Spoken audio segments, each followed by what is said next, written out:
You're just a wife of the accountant. It doesn't give you the right to be so arrogant. One day, I was invited to a birthday party for a politician who is one of our important clients. However, as soon as his son, Sean, saw my wife, he came over to us and said, "Hey, let me take your wife for a while, okay? I can make things much better for you at work, you know." But we firmly declined his offer. Sean got angry and poured wine all over my wife's dress. Her beautiful beige dress was stained with the color of red wine. No matter if you are the son of a congressman, there are things that are acceptable and things that are not. I would like you to apologize to my wife. I demanded an apology in a calm manner, but Sean just laughed it off. I'm not just the son of a congressman, you know. I have the mafia backing me up, so I can do whatever I want and get away with it. I'm invincible," he said with a triumphant laugh, to which I responded with a thin smile. "Oh really? Which organization are you talking about? Bring them here, please." The mafia he was talking about are actually. My name is Rick, 33 years old, and I'm supposed to be an accountant. I say supposed to be because there's a bit of a story behind it. My father was a strict man, and from a young age, I was drilled in studies, martial arts, manners, and various other things. I studied abroad for university and stayed overseas until I graduated from graduate school. After returning to my country, I opened an accounting firm. It's a small office, but we have many clients, including politicians, and it can be said that we are thriving. Soon after opening the accounting office, I got married.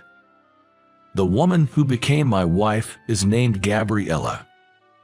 As the name suggests, she is beautiful just by being there. I met Gabriella while studying abroad, and I remember being so struck by her beauty the first time I saw her that I was breathless.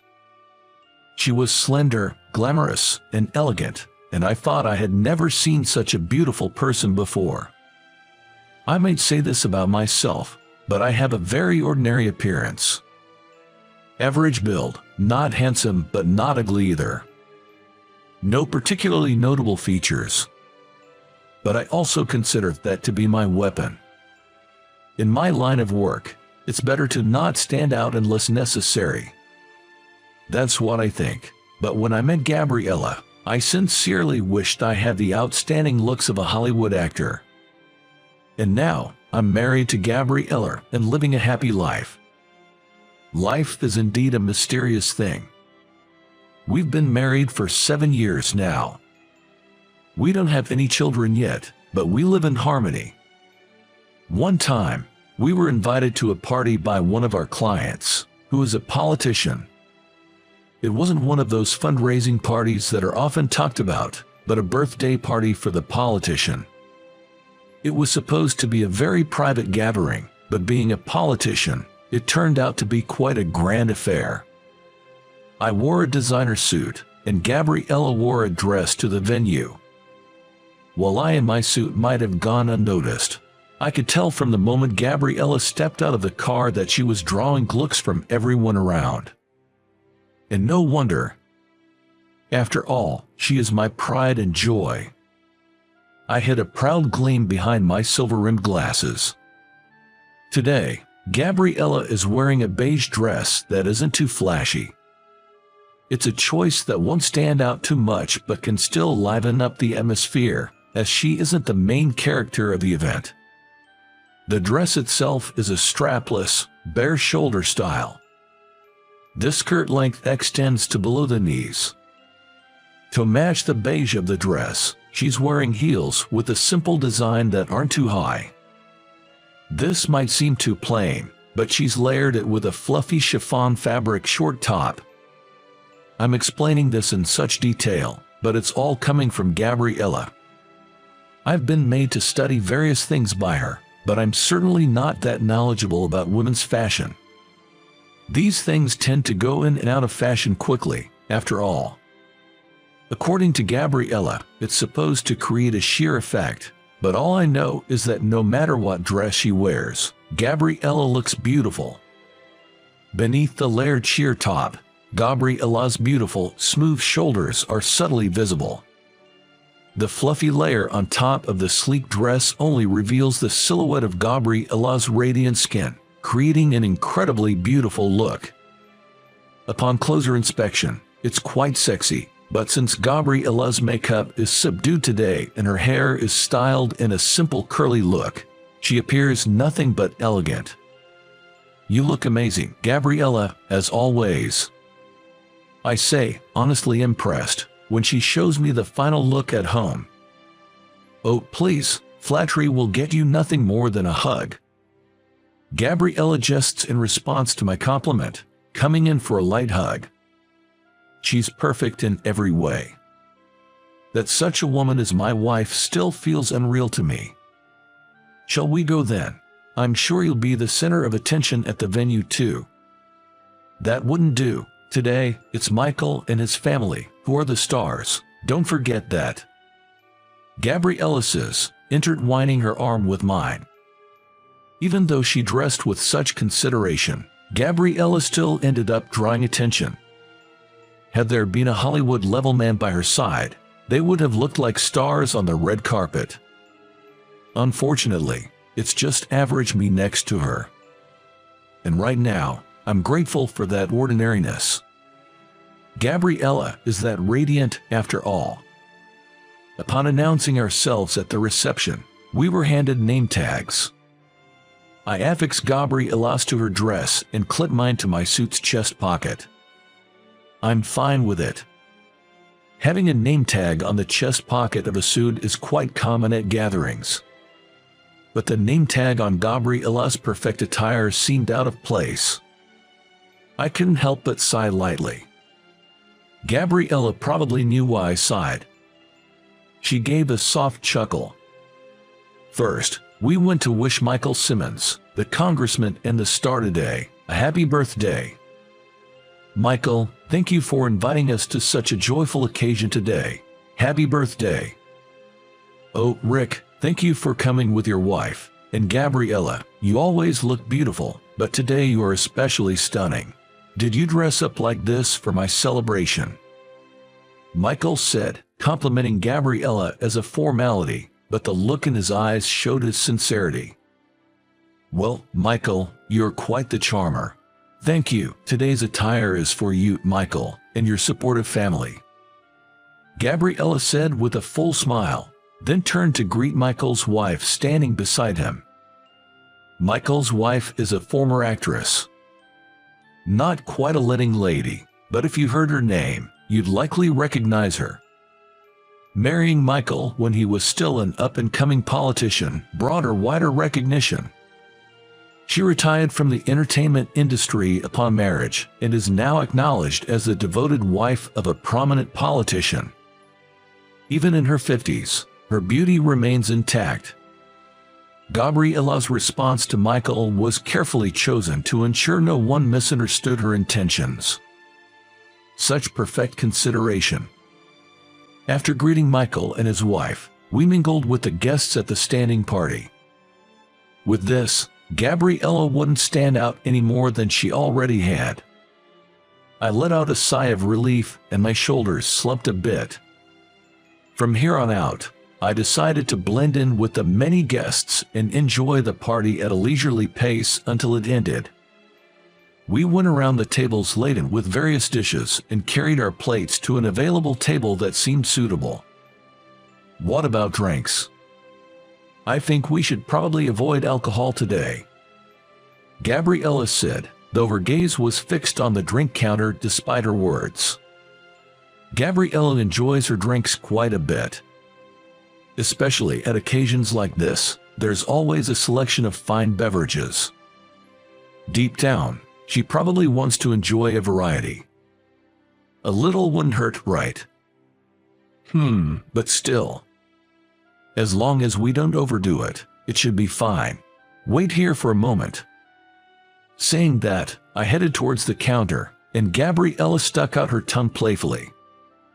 Despite her appearance, she has these lovely moments that I absolutely adore. I casually picked out a drink that I thought would suit Gabriella. It would be nice if we could have a little taste of each. I can finish off the rest. I ordered at the bar counter and got a light white wine and a whiskey on the rocks. This whiskey is extremely popular worldwide right now. What used to be readily available at local liquor stores has become scarce and premium priced. But there was plenty of that rare whiskey here. Indeed, that's one powerful politician. Since it's available, I might as well enjoy it a bit. Getting drunk isn't a goal. I just want to savor the flavor of the alcohol, so a small taste like this is perfect. As I took the glasses and was about to return to Gabriella, I noticed some commotion.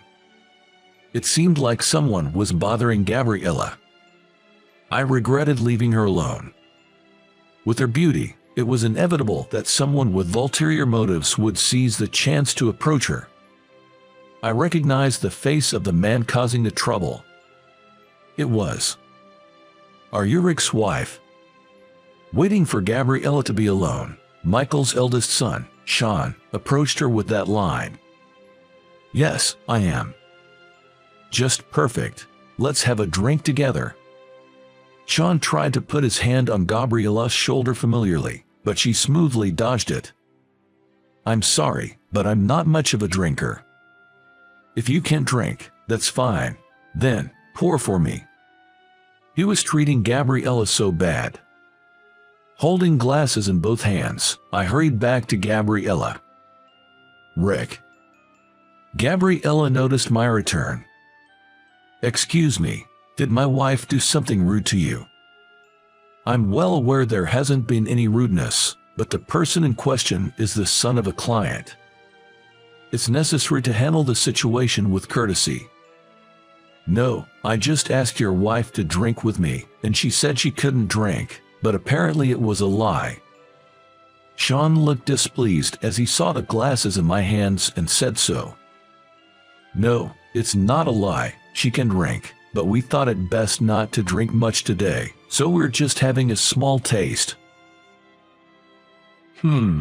Sean looked at me skeptically, then turned his gaze back to Gabriella. "She is too good for you, right? How can a plain, boring guy like you, who could be found anywhere, end up with such a beauty?" I hesitated a bit before responding. Sean's remark wasn't entirely unjustified. Indeed, from any perspective, I am a man without any distinguishing features. On the other hand, Sean could be considered handsome by anyone just based on his appearance. Tall and slender, with a physique that suggests he works out, his chest and arms are well defined, much like his beautiful mother. Hey gentlemen, don't you think I'm tens of times more suitable for that beauty than someone like you? Yes, based on looks alone, Sean might be more suitable for Gabriella than me. But that's only if we're talking about looks. Hey, let me take your wife for a while, okay? I can make things much better for you at work, you know. Then Sean made an outrageous proposition. It's not a bad deal, right? A win-win for both of us. Isn't that the way to go? No, thank you. Gabriella cut him off with an immediate response before he could finish. I refuse as well. I followed suit after Gabriella. Sean's face turned red with anger, his mouth opening and closing in disbelief. He probably didn't expect to be refused. He must have used similar tactics before, using his position to intimidate those weaker than him. Suddenly, Sean acted on his impulse. "You're just a wife of the accountant. It doesn't give you the right to be so arrogant." With that, he poured wine all over Gabriella's dress. Her beige dress was stained with the color of red wine. No matter if you are Michael's son, there are things that are acceptable and things that are not. I would like you to apologize to my wife. I demanded an apology from Sean in a calm manner, trying to keep my anger in check. But Sean, scoffing at us with disdain, continued, "You know, it's not just about my dad being a congressman. I have some really rough people backing me up." "Is that so?" Sean, seemingly provoked by my response, added, "Let me spell it out for you. Don't freak out, gentlemen. My dad's got the mafia behind him, which makes me the strongest here." Sean laughed at his own words, as if he found them amusing. "Oh really? Which organization are you talking about? Bring them here, please." I responded with a thin smile, mirroring Sean's. "What, you doubt me?" "No, not at all. I'm simply expressing my interest in meeting those ref people you mentioned." As I maintained a composed smile, Sean seemed to become even more infuriated. "Fine, you'll regret this later. Come on." Sean ordered one of his entourage to go and tell his father something. Sean is often said to be Michael's eventual heir, but frankly, he does not have a good reputation. In fact, it's quite bad. He can do whatever he wants with the prestige of his parents. His parents seem to be constantly putting out fires he starts, but they can't keep everyone's mouths shut. There are even people who support Michael but openly say they can't stand it if Sean becomes his heir. His relationships with women are especially flamboyant, with rumors of numerous instances where he's paid women not to talk about their relationships. I've heard such stories too. Sean himself has no power, but his parents do, and furthermore, they have rough people backing them up.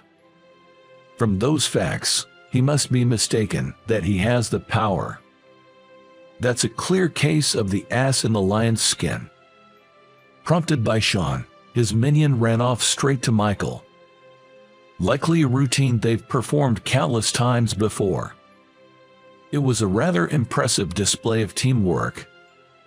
As I was pondering this, Gabriella swiftly took the 2 glasses from my hand and poured the white wine generously over the red wine stain on her dress.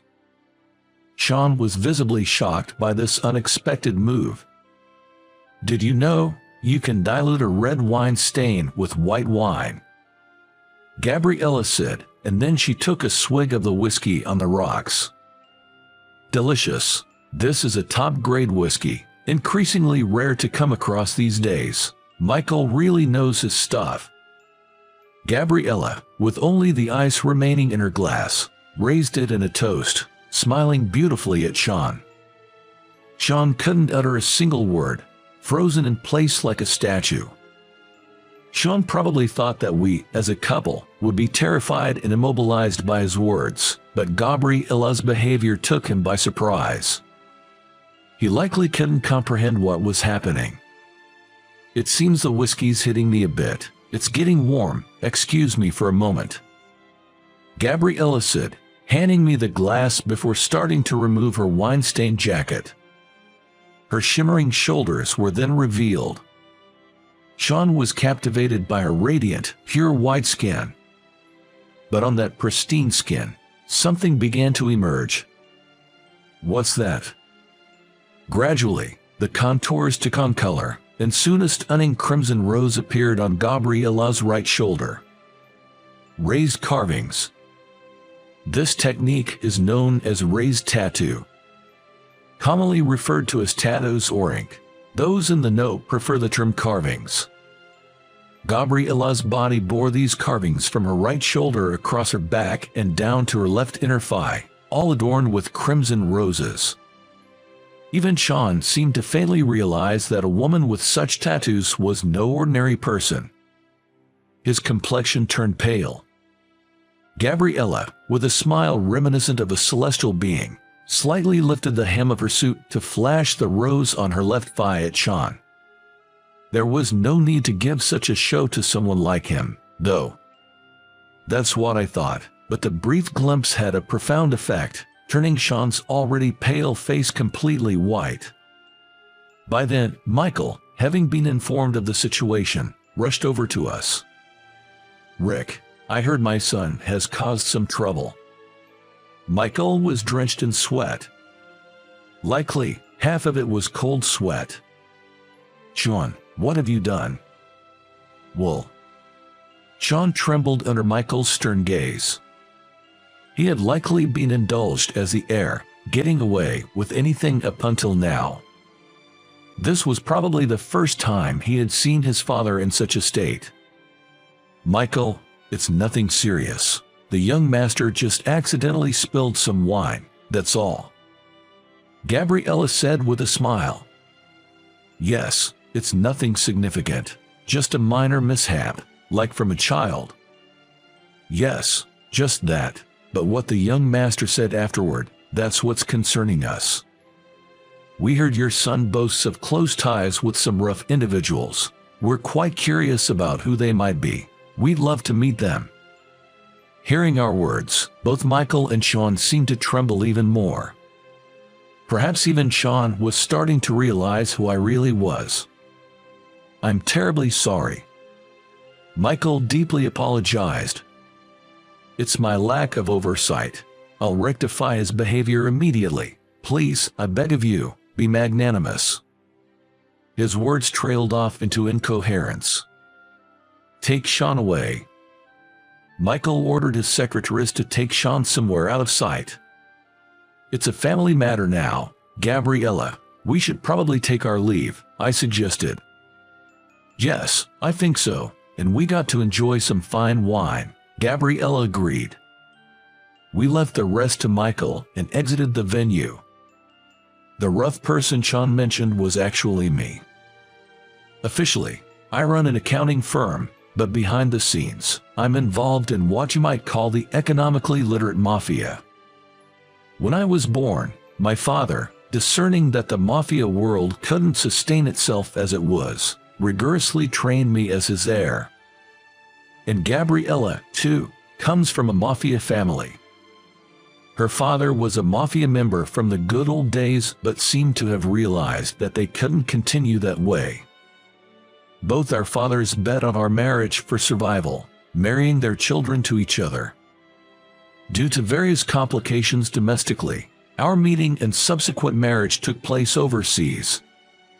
It was essentially a political marriage.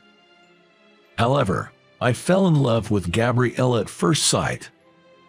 Her beauty, of course, but also her spirited nature, as we all saw earlier. I thought she was truly a magnificent woman. Gabriella, on her part, wasn't too keen initially. She fancied the typical tough guys seen in mafia movies. So, for the sake of her family and the organization, she reluctantly accepted the marriage to me. But as we got engaged and spent time together, she fell in love with my inner self, too. Rick might look like a civil servant, but inside him resides the soul of a mafioso, she'd say, seemingly complimenting me. And so, we became a deeply in love couple.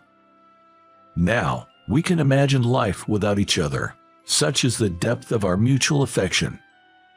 People like Sean, small-time pikes, are what we despise the most. We know exactly what the word mafia means. That's why we never harm ordinary folks. But someone like Sean, who has no power of his own, tends to trample on others with the help of others.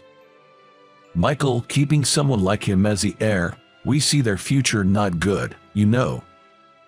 Gabriella said, intertwining her arm with mine. Indeed, but maybe we should give him a chance once, I replied. Jess, we've known each other for a long time, after all, Gabriella added. We closely observed what Michael would do next. Shortly thereafter, Sean entered a period of illness and retreated from public life. It's likely just a cover story. Michael appointed a secretary as his heir. The Simmons family has only Sean as a male heir. They have 2 daughters, and it seems the eldest and the secretary are to be married. I wonder what this secretary is like, Gabriella mused. He's quite an impressive individual. There had been talk that he would make a good heir for a while now, I informed her. Then the only issue is whether the eldest daughter can come to love him. Gabriella pondered, her expression turning slightly sympathetic as if recalling her own experiences. I'm lucky to have married someone I love so dearly, but I would have felt sorry if that weren't the case, she reflected. I feel the same. I'm happy because it's Gabriella, but who knows how things would have turned out otherwise. I confessed, speaking my truth. Even if Gabriella hadn't been my partner, I would have married for the sake of my family and organization and would have taken care of my wife. But whether I would have felt this happy is another question. Right, and even if the person was wonderful, if the chemistry wasn't there, it just wouldn't work, Gabriella added. Indeed, I agreed. May those two cherish each other and find lasting happiness, Gabriella expressed her hope for the secretary and the eldest daughter. We wished for the happiness of the new heir couple of the Simmons family, and for the further prosperity of the Simmons family. It's because these wishes are connected to the deep ties of our organization and to our own bright future. Gabriella, we also need an heir, I mentioned. At that, Gabriella blushed like the wine that day and gently rested her head on my shoulder.